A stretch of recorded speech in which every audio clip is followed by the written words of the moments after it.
More than 60,000 Iowans are living with Alzheimer's disease or other types of dementia, but its impact is felt well beyond the individual.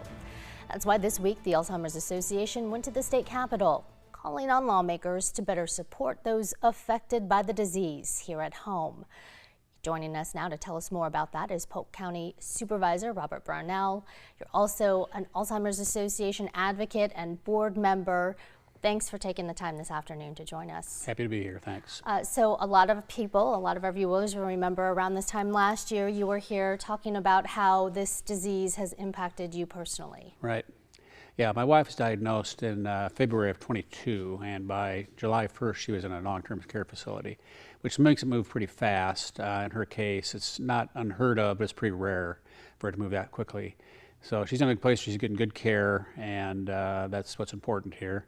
And I was asking you how she's doing. Well, she's doing okay. I mean, we think their subconscious is pretty intact. So they know people, when they know people who are important to them show up, they know that. They may not know who they are exactly. So my son, daughter-in-law, grandkids, she may know they're important to her. She might not remember their names. Same with me. So yeah, it's a progressive disease and never gets any better. It always gets worse, and you have to kind of face up to that. Now, they'll have good days and bad days, of course, Sure. But the trend line is always going down. So this is certainly personal to you, personal Very. to so many other families. So let's talk about a little bit about what you were talking to lawmakers about this week. There's two bills that the Alzheimer's Association is following. The first, it's the Senate file, I think it's 2008. 2008, right. Yes. It's filed by Senator Brad Zahn, who's a good friend of mine, and we've talked about it extensively. He had someone close to him have Alzheimer's disease, which is not that unusual, really, because most of us have had some kind of contact with Alzheimer's disease. Mom, dad, grandma, grandpa, uncle, aunt, neighbor. So people have some kind of knowledge about what Alzheimer's disease is, including Brad. And he filed this bill, started the session. It calls for dementia specialists in each of the aging agency areas here in Iowa. There's 6 of them. Our central Iowa area is about 10 counties, and our people that would be doing that are called Aging Resources of Iowa. And then that's where the dementia specialists would be placed. Now those folks can do cognitive testing, and when you get the diagnosis, I mean, you feel so hopeless and helpless, really. You don't know what to do, who to call. You can call your family. They don't know more about it than you do. Your primary care physician may not know a whole lot more about it either. So the dementia specialist can help you discern what to do next. I mean, what's the difference between assisted living and memory care? What's the difference between memory care and long-term care? What does it cost? What's going to cost me?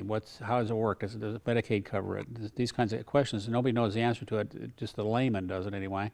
But the dementia specialist would, and they would have that knowledge, and they would have the ability to dispense that knowledge, and it would really help a lot of Iowans. You're talking about things that are just overwhelming to anyone, and Right. this is that resource that could help families, I imagine, like yours at the time. Right. Well, the first thing you think of when that happens, devastating news, of course, and well, the first thing you think of is, Alzheimer's disease, no cure, steady descent into madness, death. That's it. That's what we think of when we think Alzheimer's. It's not necessarily true, though. With early detection, there's a lot of strategies and therapies that are out there that can help, and can help you maintain your cognitive life for years, maybe even decades. But early detection is the key, and if somebody's mildly impaired, and the dementia specialist would know this, could probably direct you into some strategies that could help you kind of maintain your current lifestyle, which is very important. Oh, 100%. I know this is a continuing conversation. The information we have, the alz.org/Iowa, where there's more information. You can help follow these bills that are up at the State House as well.